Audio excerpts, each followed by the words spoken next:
कभी नोटिस किया है, जब तुम किसी से सबसे ज्यादा प्यार करते हो ना, तो वही इंसान सबसे ज्यादा तोड़ता है। और जब तुम टूट जाते हो तब दुनिया कहती है move on bro, time heals. लेकिन कोई ये नहीं बताता कि टाइम कुछ हेल नहीं करता, समझ आता है सिर्फ। और जब समझ आ जाता है तब प्यार मर जाता है। इस कहानी का नाम है no love, the lesson of love.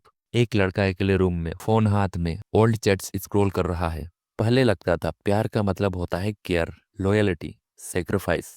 लगता था अगर हम पूरी रहेंगे तो सामने वाला भी होगा। लगता था अगर हम सब दे देंगे तो वो छोड़ के नहीं जाएगा। पर रियलिटी रियलिटी ये है, प्यार एक इल्यूशन है। जब तक तुम स्ट्रोंग नहीं हो। वीक लोगों के लिए प्यार सिर्फ एक जेल है, स्ट्रोंग लोगों के लिए प्यार एक चॉइस है। और जब चॉइस तुम्हारे हाथ में नहीं होती तो प्यार सिर्फ एक सजा बन जाता है। When you love it too much, तुमने ज्यादा प्यार किया, ज्यादा ट्रस्ट किया, ज्यादा एडजस्ट किया। तुमने अपनी सेल्फ रिस्पेक्ट समझ उठा बोल के बेच दी। तुमने अपने सपने रिलेशनशिप बोल के डिले कर दिए। और उसने उसने सिर्फ एक चीज की यूज किया। क्योंकि दुनिया एक बात हमेशा याद करती है, जो इंसान खुद से कम प्यार करता है दुनिया उसे और कम प्यार करती है। दी मोमेंट इट ब्रोक की सबसे ज्यादा दर्द तब होता है जब तुम रियलाइज करते हो कि तुम अकेले नहीं छोड़े गए, तुम्हें रिप्लेस किया गया। और वो भी बिना एक्सप्लेशन के, बिना गिल्ट के, बिना रिग्रेट के।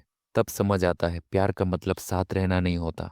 प्यार का मतलब होता है जो ऑप्शन मिल जाए फिर भी वहीं रहो। और जब वो नहीं रहा तो मतलब प्यार कभी था ही नहीं। The lie they sold you. हमें बचपन से एक ही झूठ समझाया गया, true love exists, love completes you, love is everything. सच क्या है? Love completes nothing. जो इनकम्प्लीट है प्यार उसे और वीक बना देता है। तुम कंप्लीट हो तो प्यार लग्जरी है, तुम ब्रोकन हो तो प्यार एडिशन है। और एडिशन हमेशा इंसान को बर्बाद कर देता है। No love philosophy. लड़का मिरर के सामने, आंखों में क्लैरिटी। इसीलिए आज का रूल सिंपल है, नो लव मतलब नफरत नहीं, मतलब बेटरेंस नहीं, मतलब लोनलिस नहीं, मतलब इमोशनल डिपेंडेंस खत्म। No begging, no chasing, no over attachment. जो रहना चाहे रिस्पेक्ट के साथ रहे, जो जाना चाहे साइलेंस के साथ जाए। क्योंकि जो तुम्हारी वैल्यू नहीं समझता उससे कॉन्विंस करना तुम्हारी इंसल्ट है। What you gain when you stop loving blindly. जब तुम नो लव चॉइस करते हो ना, तुम्हें टाइम मिलता है, तुम्हें फोकस मिलता है, तुम्हें डिसिप्लिन मिलता है। तुम इमोशनल नहीं रहते, तुम स्ट्रेटेजिस्ट बन जाते हो। तुम रिएक्ट नहीं करते, तुम रिस्पॉन्ड करते हो। और सबसे डेंजरस चीज, तुम अट्रैक्ट नहीं रहते, डिटेक्ट लोगों को कंट्रोल करना इस दुनिया में सबसे मुश्किल काम है। The power of silence. पहले तुम एक्सप्लेन करते थे, अब तुम साइलेंस रहते हो। पहले तुम प्रूफ देते थे, अब तुम प्रेजेंस ही हटा देते हो। और जब तुम साइलेंट हो जाते हो ना, लोग तुम्हारे एब्सेंस में तुम्हारी इंपॉर्टेंस समझते हैं। Silence is not weakness, silence is final warning. She will come back but you want. एक दिन आएगा जब वो वापस मैसेज करेगी, hey how are you, I miss you, can we talk. पर तुम वहां नहीं होगे जहां उसने छोड़ा था। क्योंकि जो इंसान तुम्हें तोड़ के गया था अब तुम्हें डिजर्व नहीं करता। और जो खुद को रिबूल्ड कर चुका होता है वो कभी रूइंस में वापस नहीं जाता।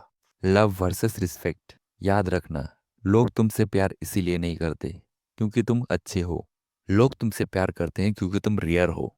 और रियलिटी आती है स्टैंडर्ड से, बाउंड्रीज से, सेल्फ रिस्पेक्ट से। जहाँ रिस्पेक्ट नहीं होती वहाँ प्यार सिर्फ ड्रामा होता है। Final wake up call. अगर तुम इस वीडियो को देख रहे हो ना, तो इसका मतलब तुम ऑलरेडी काफी कुछ सीख चुके हो। तुम सॉफ्ट दिल के हो, पर दुनिया सॉफ्ट दिल वालों के लिए नहीं बनी। इसीलिए दिल रखो पर कंट्रोल में। प्यार करो पर अंधे मत बनो। और अगर प्यार तुम्हें वीक बना रहा है तो याद रखना, no love is better than fake love, no attachment is better than betrayal, no love is better than wrong one. The new you. अब तुम ब्रोकन नहीं हो, तुम रिबूल्ड हो। तुम लोनली नहीं हो, तुम फोकस्ड हो। तुम बिटर नहीं हो, तुम एवर हो। और जो आवर होता है उसे कोई यूज नहीं कर सकता।